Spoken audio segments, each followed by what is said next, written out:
મિત્રો, પરીક્ષાની અંદર આઉટલુકનો ઉપયોગ કરવા માટેનો એક પ્રશ્ન આવતો હોય છે.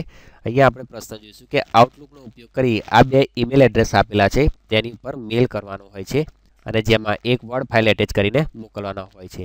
તો આઉટલુક માટે આપણે જોઈશું જો ડેસ્કટોપ પર પરીક્ષાની અંદર આ રીતે માઇક્રોસોફ્ટ ઓફિસ આઉટલુક 2003 લખેલું હોય તો એના પર ડબલ ક્લિક કરશો તો માઇક્રોસોફ્ટ ઓફિસ આઉટલુક ઓપન થશે. પરંતુ જો પરીક્ષાની અંદર ડેસ્કટોપ પર આ રીતે લખેલું ના હોય તો આઉટલુક એક્સપ્રેસ ખોલવા માટે સ્ટાર્ટ ઉપર ક્લિક કરવાનું. તેની અંદર ઓલ પ્રોગ્રામમાં જવાનું રહેશે. ત્યાં આગળ એમએસ ઓફિસ પર ક્લિક કરવાનું. એમએસ ઓફિસ પર ક્લિક કરતાં અહીંયા ઓપ્શન જોવા મળશે કે માઇક્રોસોફ્ટ ઓફિસ આઉટલુક 2003 એની પર ક્લિક કરશો એટલે તમારું આઉટલુક એક્સપ્રેસ ખુલી જશે. હવે આપણને પ્રશ્નની અંદર પૂછ્યું છે કે આઉટલુકનો ઉપયોગ કરી આ બંને જે ઈમેલ એડ્રેસ આપેલા છે તેની પર આપણે એક મેલ કરવાનો છે. તો એ મેલ કરવા માટે આઉટલુક એક્સપ્રેસ ઓપન કર્યા પછી અહીંયા ન્યૂ લખેલું છે કે ન્યૂ મેલ એન્ડ મેસેજ છે.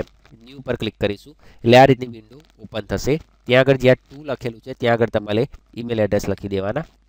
અહીંયા મેં પહેલેથી લખેલા છે એટલે ખાલી મેં સી દબાવ્યો તો એ આખું ઈમેલ એડ્રેસ લખેલું આવી ગયું. પરંતુ તમારે પરીક્ષાની અંદર આખું ઈમેલ એડ્રેસ આ રીતે ટાઈપ કરવાનું રહેશે. એ થઈ ગયા પછી પહેલું ઈમેલ એડ્રેસ આપણે લખ્યું અને બીજું ઈમેલ એડ્રેસ આપણને આપેલું છે એ પણ આપણે લખી દઈશું. એ જ રીતે આ રીતે બંને ઈમેલ એડ્રેસ લખી ગયા પછી સબ્જેક્ટની અંદર તમે કોઈ પણ સબ્જેક્ટ લખી શકો છો. એ થઈ ગયા પછી અહીંયા પણ તમે એને કોઈ પણ સંબોધન કરી શકો છો.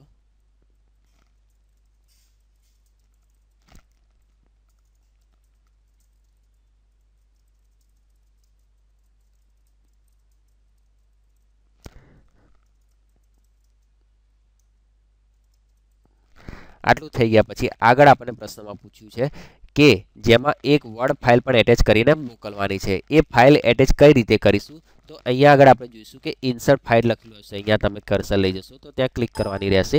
તો અહીંયા આગળથી જે જગ્યાએ આપણે કોઈ ફાઇલ પડી હોય એ ફાઇલ વર્ડ ફાઇલ હોય એને મોકલવા માટે ધારો કે ડેસ્કટોપ પર કોઈ ફાઇલ છે તો આપણે ડેસ્કટોપ પર ક્લિક કરીશું અને આમાંથી જે પણ કોઈ વર્ડ ફાઇલ હોય એ વર્ડ ફાઇલ આપણે ક્લિક કરી એને સિલેક્ટ કરી દઈશું એટલે એ ફાઇલ આપણે અહીંયા આવી જશે. તો એ ફાઇલ પર ડબલ ક્લિક કરશું તો પણ એ ફાઇલ અહીંયા એટેચ થઈ જશે. અને આટલું થઈ ગયા પછી આ મેલને આ બંને ઈમેલ એડ્રેસ ઉપર મોકલવા માટે અહીંયા આપણે સેન્ડ લખેલું બટન છે એની પર ક્લિક કરી દઈશું એટલે મતલબ કે આપણો મેલ જતો રહ્યો. આ થઈ ગયો આપણા પ્રશ્નનો જવાબ કે આઉટલુકનો ઉપયોગ કરી આપણે આ બંને જે ઈમેલ એડ્રેસ આપેલા છે ccc.gtu@gmail.com અને gtu_ccc@yahoo.in પર મેલ કર્યો અને જેમાં આપણે એક વર્ડ ફાઇલ એટેચ કરીને પણ મોકલી. આ જે આપણે પ્રશ્ન કર્યો એ છે.